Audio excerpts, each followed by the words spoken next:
쌀의 소비가 주는 거는 사실이고요. 그런데 그 통계에는 외식에서 먹는 쌀 이런 게 포함이 안 돼 있는 거예요. 아, 햇반으로 먹는 쌀이 포함이 안 돼 아, 있는 그래요? 거예요. 예.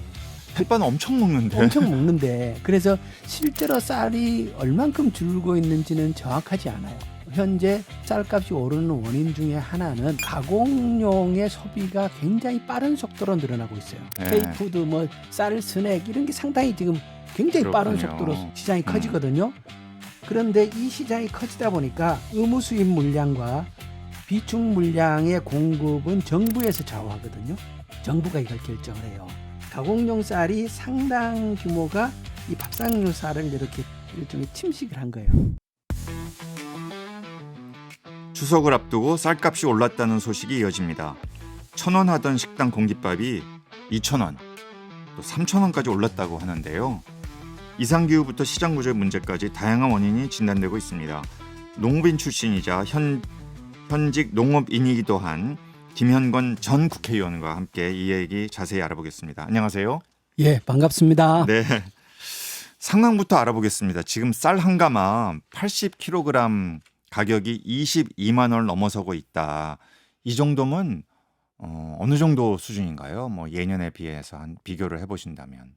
문재인 정부 때 20만 원을 넘어간 적이 있고요. 있어요. 예, 5, 6년 전에. 그러니까 저는 20만 원 약간 넘는 게 적당하다고 생각을 해요. 그래서 이게 이제 쌀값이 갑자기 오르다가 보니까 또 그러니까 문재인 정부에서 20만 원 넘어갔다가 윤석열 정부 들어오면서 이게 또 값이 급격하게 추락을 해서 작년에는 쌀값이 현지에서 12만 원, 13만 원까지 떨어졌어요. 쌀 한 가마에. 쌀 한 가마에. 그러면 이건 농민들에게는 또 굉장히 소득의 감소를 가져오는 그렇죠. 거잖아요. 쌀을 생산하는 농민 숫자가 전체 농민에서 절대적으로 많기 때문에 농촌 현장의 분위기는 쌀값이 사실 많이 영향을 끼치죠. 그럼요. 그런데 윤석열 정부에서 초기에 쌀값 대응이 좀 부족했어요.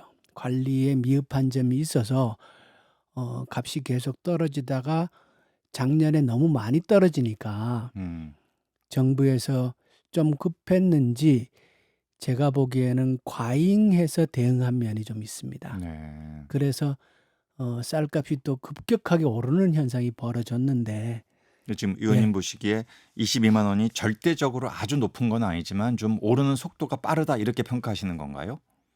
등락이 심했던 거죠. 음, 그러니까 너무 많이 떨어졌고 어느 정도 쌀값도 적절한 수준에서 꾸준하게 유지되는 게 그게 바람직하죠. 생산자나 소비자나 가장 바람직하지 그렇죠. 않겠습니까? 그런데 우리가 너무 많이 떨어졌다가 또 너무 짧은 시간에 급격하게 올라가니까 시장의 반응이 좀 이렇게 그래요. 시장에서는 이미 쌀이 부족하다는 얘기가 올해 초부터 나오고 있었다는데 예. 그건 사실입니까? 그렇죠. 올 초에 이미 현지에서는 원래 쌀 부족 현상이 일어날 거다라는 얘기가 많이 있었어요. 아까 말씀드렸듯이 윤석열 정부에서 쌀 대응이 좀 미흡하다가 보니까 너무 많이 떨어졌고 작년에 그러니까 보통 우리가 이제 1년에 생산되는 쌀은 360만 톤에서 380만 톤 정도가 되는데 이 규모의 쌀은 우리 국민이 전체가 소비하기에 조금 많은 양이에요. 그래요. 그러다 보니까 해마다 45만 톤 정도를 그 공공비축미로 정부에서 수매를 합니다. 이 공공비축미는 국가 안보 등의 목적으로 쓰죠. 그래요. 그래서 45만 톤 정도를 수매를 하고 그리고 그럼 이제 시장의 가격이 좀 하락을 하니까 재작년 그전년도 이때는 20만 톤을 시장 격리라는 이름으로 국가가 매입해서 창고에 넣었어요. 네. 아예 그 시장에서 격리를 시장에서 시킨다. 쌀이 많으니까 예. 쌀값이 떨어지면은 농민들의 소득에 사실 문제가 되잖아요. 연세 많은 농민들이 또 그럼요. 많고 그래서 이제 20만 톤 정도를 해마다 시장 격리라는 이름으로 창고에 집어넣었는데 그게 이제 쌀값 관리가 잘 안 되다가 보니까 작년에 26만 톤을 그것도 일시적으로 가을에 시장 격리를 했어요. 근데 그게 작년 쌀 생산량하고 등을 감안했을 때 이거 좀 과하다. 아, 그러니까 의원님 보시기에 작년에 그 조치는 너무 과잉 격리였다 네. 이렇게 보시는 거군요. 쌀값을 끌어올리기 위한 목적으로 보면 매우 잘한 거죠. 필요에 따라서 과하게 정책을 할 수도 있어요. 그래서 26만 톤을 격리함으로써 쌀값을 빠르게 정상화시키는 효과는 봤어요. 그러면 격리를 할 때는 방출도 할 줄 알아야 되거든요. 그렇잖아요. 네. 격리를 창고에 넣어놓으면 쌀은 넣어놓는 순간부터 품질이 떨어지잖아요. 그리고 창고 비용도 들어가잖아요. 다 국민 세금인데 격리를 할 때는 필요할 때는 과감하게 방출도 해야 되는 거예요. 그래서 작년에 과감하게 격리를 해서 쌀값을 어느 정도 끌어올렸다면 올해 초에 쌀 부족 현상이 느껴질 때 적절하게 방출을 했었어야 되는 거예요. 조금 늦었습니까, 타이밍이? 그래서 타이밍이 늦었죠. 올 가을 들어와서 방출을 시작했으니까. 그래서 안 그래도 정부가 쌀을 풀기로 이제 해서 8월 말에 3만 톤, 또 2만 5천 톤을 공급하기로 추가로 이렇게 했는데 이러면 어떻게 전망하십니까? 쌀값이 좀 잡힐까요? 일단 이 정도 저는 방출하면? 5만 5천 톤을 방출하겠다는 건데 제가 현장에서 들어본 얘기 등을 종합하면 조금은 부족하다. 현재 필요한 양은 시장의 반응은 한 10만 톤 정도로 잡아요. 네. 그래서 저는 정부에서 현 시점에서 조금 더 늘려도 괜찮지 않겠나? 그 얘기는 농민들의 어떤 이 소득 보전을 위한 이런 거가 정책의 우선순위가 돼 있었다 이렇게 봐도 되는 그렇죠. 걸까요? 이게 이제 이게 쌀 구조에서 이게 1년 내내 쌀값이 변동이 일어나잖아요. 그러면 1년 쌀값의 평균이 농민들의 가격이 되는 게 아니라 수확기의 쌀값이 농민들 소득의 기준 가격이에요. 쌀을 생산은 농민이 하는데 생산을 해서 농민들이 비축하고 있지는 않습니다. 그렇죠.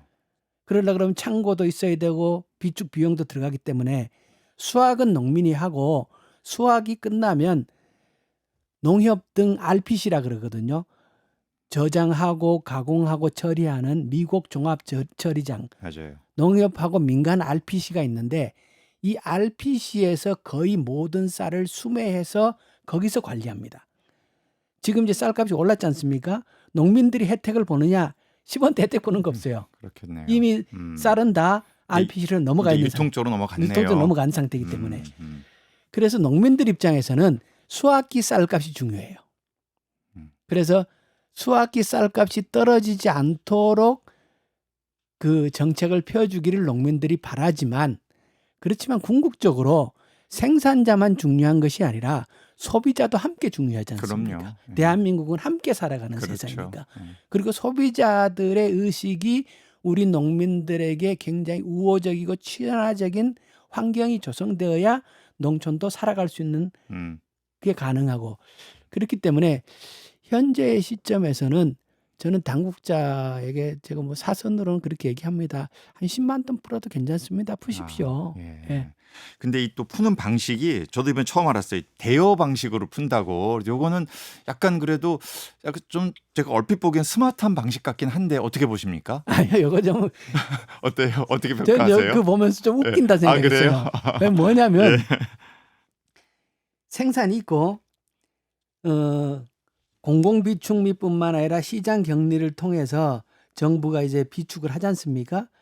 비축해놓은 물량에서 임대를 해서 방출한다라니까 이건 사실상 내년에 이걸 다 다시 갚아야 되는 거예요. 다시 또 받아오겠다 이런 거죠. 다시 그러니까 받아오겠다는 거예요. 이건 방출은 방출인데 방출이 아닌 것처럼 하겠다는 거잖아요. 그러니까 그 얘기는 이제 계속 쌀값 자체를 그렇죠. 좀 안정시키겠다는 이런 어떤 그래서 이 떨어지는 거가 싫다 이제 이런 거죠. 농민단체의 눈치를 좀 본 거죠. 눈치를 본 건데 정책 당국은 아까 말씀드렸듯이 격리를 적극적으로 과감하게 할 때 하면은 방출도 그와 같은 관점에서 해야 된다. 전체적으로 쌀은 격리를 해놓는다고 없어지는 것이 아니고 비용만 생기기 때문에 그게 다 부담이거든요. 그렇기 때문에 이런 그 꼼수는 안 해도 된다 이때문에.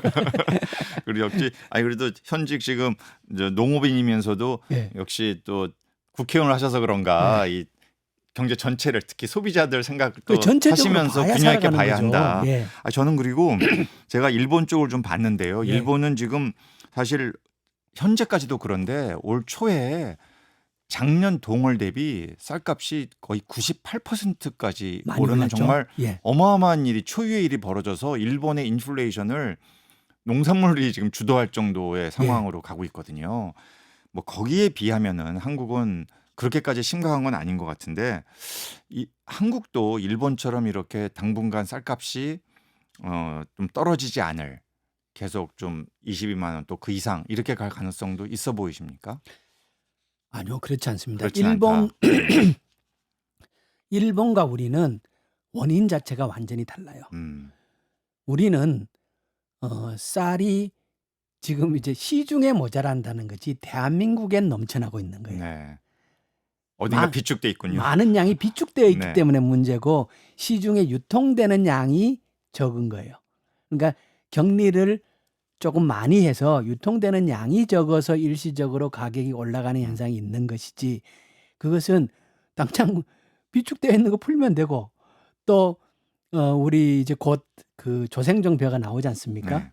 그리고 10월이 되면 이제 올해산 수확물들이 나오기 때문에 이 우리의 쌀 문제가 장기적으로 갈 것이라고 보지는 않고요. 네. 우리는 이런 그 정책상의 문제에서 발생한 것이고 일본은 쌀 자체의 부족이 원인이기 때문에 그 이번에 일본 사례를 보면서 진열장에 쌀을 떨어뜨리는 일은 절대로 하면 안 된다.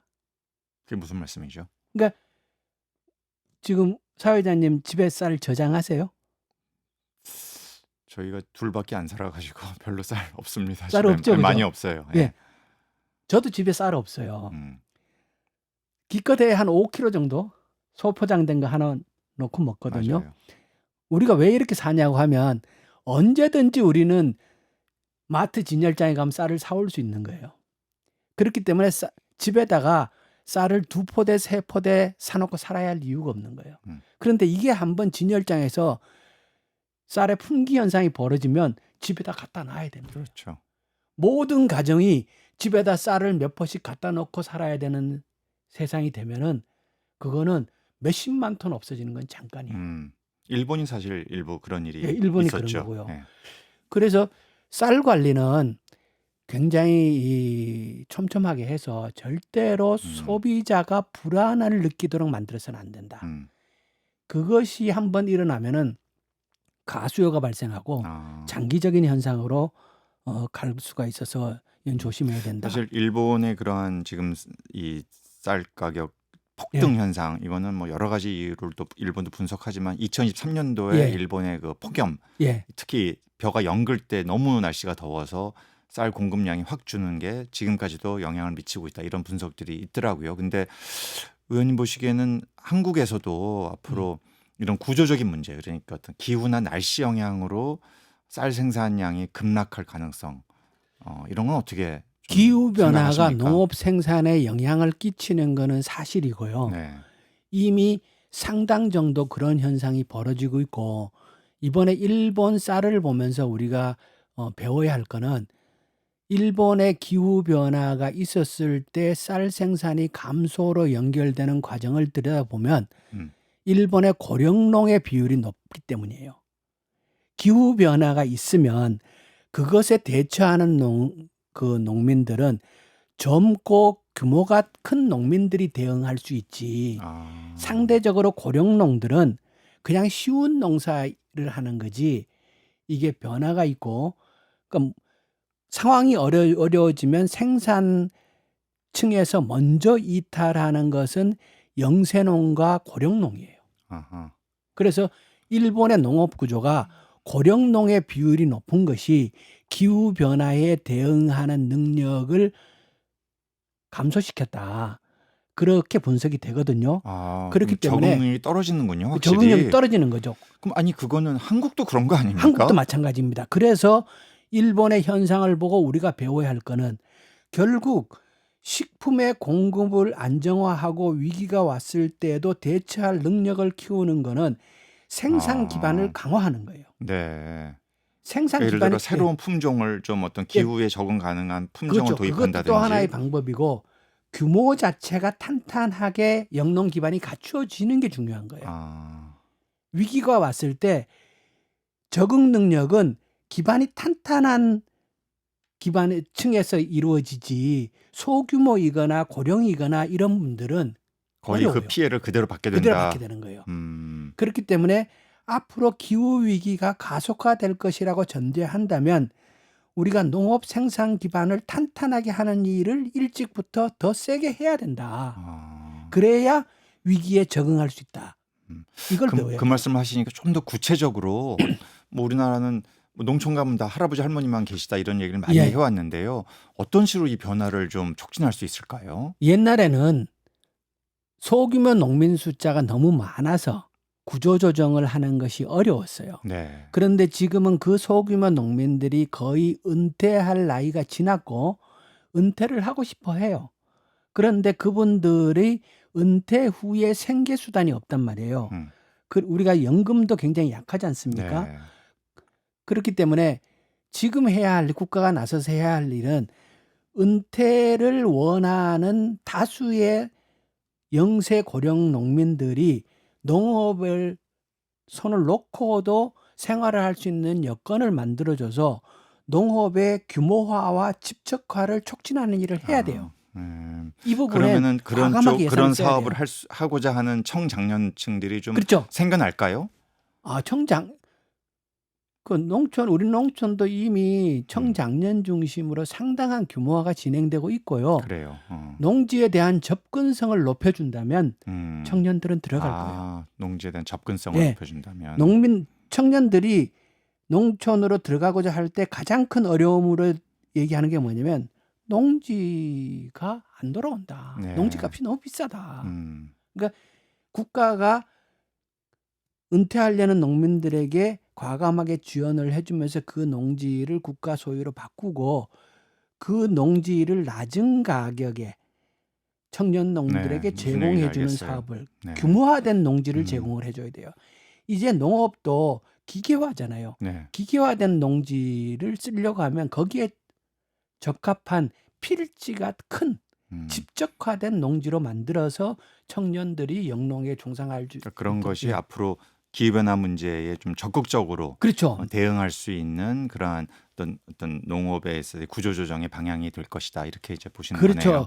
기후변화에 대응하는 것을 많은 분들은 품종 얘기를 하는데 네. 품종도 사실은 중요해요. 음, 그렇지만 품종은 누가 개발해도 한 군데서만 개발하면 돼요. 그렇지만 네. 광범위하게 전개되어야 할 거는 농업 자체의 기반을 강화하고 알겠습니다. 이들을 규모화시키는 것은 전국적으로 벌어져야 되기 때문에 이것은 단기간에 되지 않고 많은 예산도 무슨 들어가고 말씀인지 알겠어요. 예, 노력이 필요한 거예요. 그 쌀 소비 관련해서 어쨌든 이제 예, 가격이 오르고 예. 있으니까 좀 당황하는 우리 소비자들도 많이 계실 것 같은데, 아니 우리 국민들이 뭐 워낙 이제 빵 이런 거 밀 좋아하고 이래서 예. 쌀 소비 준다 이런 얘기 또 언론에서 많이 나오잖아요. 예. 근데 이런 식으로 또 가격이 막 오르는 현상을 어떻게 이해해야 할까? 이게 쌀이 또 그냥 직접 우리가 밥으로 먹는 경우가 있고 또 가공미가 있잖아요. 다른 그렇죠. 이런 뭐 여러 가지 만들어서 뭐 막걸리도 있고 예. 좀 이런 걸 어떻게 우리가 좀 이해하는 게 좋을지. 이렇게 소비가 좀 전체적으로 줄고 있다고 그러는데 또 가격은 오르고 있다. 그렇죠. 네. 쌀의 소비가 주는 거는 사실이고요. 그런데 그 통계에는 외식에서 먹는 쌀 이런 게 포함이 안 돼 있는 거예요. 아, 햇반으로 먹는 쌀이 포함이 안 돼 있는 그래요? 거예요. 예. 햇반 엄청 먹는데. 엄청 먹는데 그래서 실제로 쌀이 얼만큼 줄고 있는지는 정확하지 않아요. 그 통계가 정확치 예, 않단 예, 말씀이세요? 햇반이 우리가 그 아하. 밥상용 쌀의 통계에 포함되지 않아요. 근데 햇반 많이 먹잖아요. 그거는 가공미로 예, 들어갑니까? 가공쌀로 가공쌀로. 가공으로 들어가서 밥쌀용으로 포함이 안 돼요. 그래서 그런 통계에 조금 부정확한 점은 있고요. 그런데도 불구하고 현재 쌀값이 오르는 원인 중에 하나는 가공용의 소비가 굉장히 빠른 속도로 늘어나고 있어요. 아, 그래요? 예. 아하. 우리가 가공용 쌀은 정부 비축미가 비축이 되어서 목적을 하고 나면 그걸 언젠가 또 시장을 꺼내야 되지 않습니까? 한 2년 이렇게 좀 시간이 지난 지난 쌀을 품질이 떨어지겠죠. 떨어지죠. 그거를 이제 싼 값에 가공용으로 공급을 하고, 또한 우리나라가 의무 수입 물량이 있잖아요. 1년에 40만 그렇죠. 톤. 맞아요. 그 의무 수입 물량과 저 비축을 하고 시간이 지난 이 쌀이 가공용 쌀의 원료가 되는데, 이 가공 시장이 우리가 지금 한류 이런 거 해서 상당히 우리가 이제 세계적으로 인기가 있지 않습니까? 떡볶이, 김밥, K푸드. K푸드, 쌀 스낵 이런 게 상당히 지금 굉장히 빠른 그렇군요. 속도로 시장이 커지거든요. 그런데 이 시장이 커지다 보니까 아까 말씀드린 그 의무 수입 물량과 비축 물량의 공급은 정부에서 좌우하거든요. 정부가 이걸 결정을 해요. 이 부분에서도 부족 현상이 벌어지는 거예요. 벌어지다 보니까 가공용 쌀의 소비가 밥쌀용 쌀로 일부 넘어왔어요. 아, 네. 예, 이게 더 비싼 시장이긴 한데 그래도 당장 외국에서 주문이 들어오고 그러면 조금 비싼 거라도 사서 제조를 해야 되지 않습니까? 네. 가공업체들이. 그러다 보니까 이 가공용 쌀이 상당 규모가 이 밥상용 쌀을 이렇게 일종의 침식을 한 거예요. 네. 그래서 밥상용 쌀의 값을 더 올리게 된 원인이 됐어요. 아, 이 얘기는 앞으로 쌀 문제, 쌀값을 관리하는 데 있어서 가공용 시장을 키우는 것이 전체 쌀값을 관리하는 도움이 될 수도 있다라는 거예요. 우리는 이때까지 가공용 시장은 비축된 쌀의 처리 대상으로만 네, 생각했지 네, 예. 이거 자체를 시장으로 보지 예. 않았어요. 그래서 이제 1등 시장이 아니고 그 다음 시장이군요. 2류 시장으로 본 거예요. 예. 2차 시장으로. 네. 이제는 가공용 쌀 자체를 이것을 독자적인 시장으로 보고 이게 쌀 관리 정책에 도움이 될 수 있다. 저는 이렇게 입맛이 예민한 사람은 아닌데요. 예. 우리가 보통 일반미로 이렇게 집에서 밥상에서 먹는 쌀을 먹는 것하고 그 어떤 품질하고 이거를 이제 가공미로 넘어간다고 했을 때 확실히 품질이 다른 게 이게 느껴집니까? 예를 들어 아주 고급화된 가공미. 그러니까 직접 밥상에서 먹을 수 있는 건데도 좀 차별화된 고급화된 가공미 시장으로 갈 수 있는 이럴 가능성이 있는 건가요? 그러면 이게 다릅니까? 그러면 예를 들어 그렇게 만든 막걸리라든지 아까 말씀하신 여러 가지 이런 보면은 제품들이 현재 그 전통주 있잖아요. 네.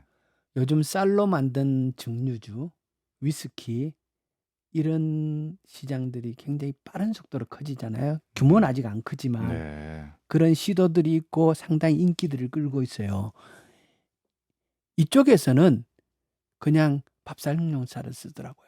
그렇군요. 네. 그게 맛의 차이를 가져온다라고 보는 거군요. 그분들이 그렇게 보는 거죠. 네. 그게 이제 고부가 가치 상품을 만들어내는 거잖아요. 그러니까 그런 거죠. 그러니까 원료비의 비중이 크지 않은 거예요. 네. 네.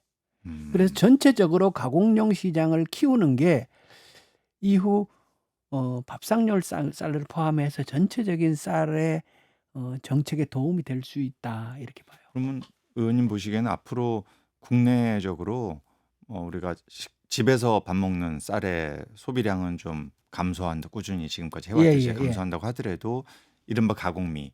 좀 가공미도 제가 보기에 상당히 차별화될 것 같아요. 앞으로 말 그대로 좀 몇 년 지난 거를 쓰기도 하지만 아주 새로 이제 수확한 아주 감 나가는 그러한 쌀도 이쪽으로 들어올 수 있다고 보면 전체적인 우리 국내 내수 쌀 수요는 줄지 않을 수도 있다. 이렇게 좀 볼 수 있을까요? 저는 우리가 이제 쌀의 과잉을 오래 겪었다가 보니까 지금 정부에서 감축 정책을 과감하게 펴려고 하고 있잖아요. 장기적으로 봐서 이 정책이 바람직한가라는 검토를 좀 해봐야 된다고 봐요. 일본의 쌀 파동의 원인도 감축을 오랫동안 했거든요. 그리고 감축 목표에 도달하고 그것을 끝낸 지가 몇 년 되지 않아요. 그런데 이런 사태가 벌어졌거든요. 그리고 우리는 고려해야 될 것이 대한민국 국민은 휴전선 남쪽에만 살지 않는다는 거예요. 헌법상 북쪽에 사는 주민들도 대한민국의 국민이고, 우리 역사에 보면은 조선시대 때도 북쪽의 주민들이 삼남지방의 쌀을 먹고 살았어요. 아, 그렇군요. 그때 삼남지방의 쌀을 해상무역으로 해서 해주로 싣고 가는 게 그 유명한 소설의 스토리잖아요. 객주. 네. 그래서 쌀이 남쪽에서 많이 생산된다고 해서 이게 남쪽 그 한반도 남쪽의 전적인 소유이다라고 그렇게 역사적으로 보면 그 생각은 저는 옳지 않다고 생각해요. 북한 주민도 생각하자. 북한 이제. 생각해요. 우리가 지금 경제적으로 여러 가지 어려운 문제가 있고, 그리고 저출산 문제 등 새로운 투자처 개발이 상당히 어려운 상황인데, 지금 미국과 갈등도 해외로 나가는 게 나가긴 나가야 하지만 결코 용이치 않은 면들이 많이 있잖아요. 네. 이런 상황에서 우리가 결국은 해법을 남북한 화해하고 협력하고 동반자로 함께 나가는 과정이 필수적으로 뒤따라야 하고, 이것이 우리에게 가장 큰 그 그래요. 바람직한 길이 될 텐데, 그렇게 본다면 남쪽에서 생산되는 이 쌀은 이 과정의 소중한 자원이다. 네. 그래서 그래요. 그렇게 감축을 서두르야 할 상황인가라는 생각을 합니다. 그래요. 예, 의원님께서 또 정치인 출신이기도 하고 예.